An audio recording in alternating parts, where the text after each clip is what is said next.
Salut tout le monde! Hello! Hello! Ça va, Nika? Voilà. Bon, alors, je fais un truc marrant. Je rentre de Thaïlande, j'ai passé 3 semaines à Phuket et je n'ai fait aucune vidéo là-bas. Alors pourquoi? C'est simple. J'étais à Phuket, j'ai été au même endroit comme il y a 3 mois, 4 mois. Époque à laquelle j'avais fait plein de vidéos, donc j'allais pas refaire les mêmes. J'allais pas vous balader sur la même plage, j'allais pas vous montrer mon appartement qui était le même, etc., etc. Moi, contrairement à d'autres, j'aime pas beaucoup me répéter, en fait. Je vois plein de trucs sur la Thaïlande où ça n'arrête pas, les gens refont en permanence les mêmes vidéos, sur les mêmes thèmes, etc., etc. Moi, en fait, non. Voilà, donc pour vous rassurer, ça s'est très bien passé, c'était très agréable, il faisait très beau, j'ai un peu bronzé, voilà quoi. Et après, bah, je dirais RAS, hein. RAS, franchement, pas de problème avec la voiture, pas de problème avec l'appart, pas de problème avec Phuket, pas de problème avec Patong, voilà quoi, tout était cool. Maintenant,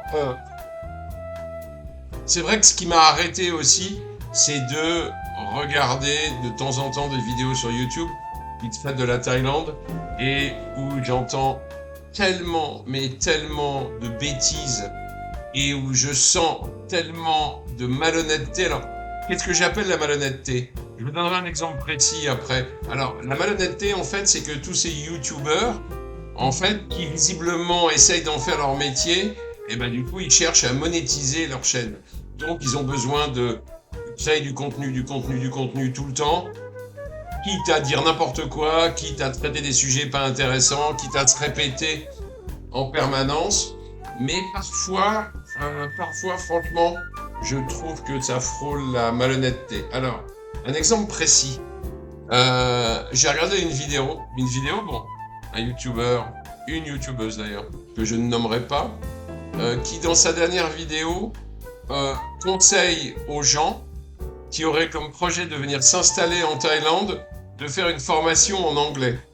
Franchement, là, ça m'a fait rigoler. Alors évidemment, juste après le conseil, il y a un lien vers un organisme de formation en anglais et on imagine bien que quelque part c'est monétisé. Donc le système est simple. On raconte n'importe quoi aux gens, on leur dit formez-vous en anglais avant de venir en Thaïlande, cliquez sur ce lien et si les gens cliquent, si les gens achètent la formation, j'imagine que la youtubeuse en question touche un petit quelque chose. Bon, voilà, c'est pas extrêmement malhonnête, mais franchement, c'est pas terrible. Pourquoi c'est pas terrible?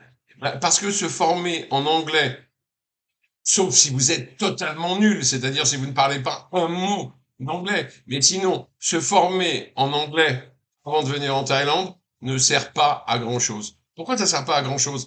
Parce que l'anglais, en fait, en Thaïlande, va surtout vous permettre de communiquer avec des sarangs anglophones. Les Français, évidemment, parlent français.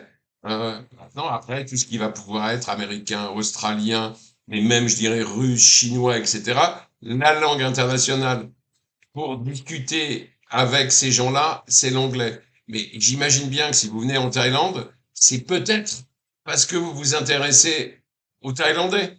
Allez savoir.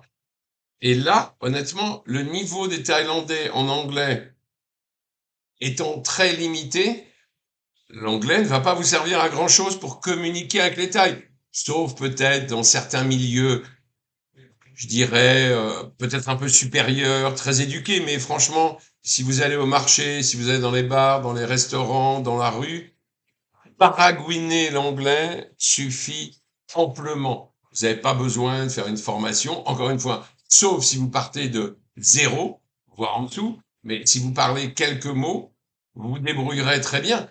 Contre, par contre, prendre rapidement quelques mots de taille, ça va être vraiment utile.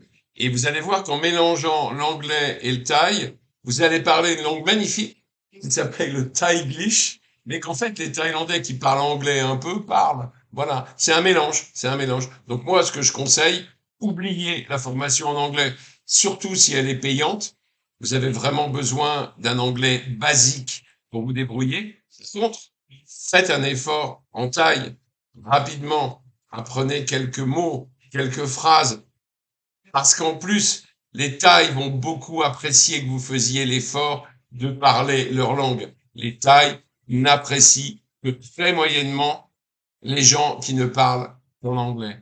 Voilà pour cette fois-ci. J'ai dit ce que j'avais à dire. Merci. Bye bye. Et n'oubliez pas, évidemment, de vous abonner, de liker et de commenter.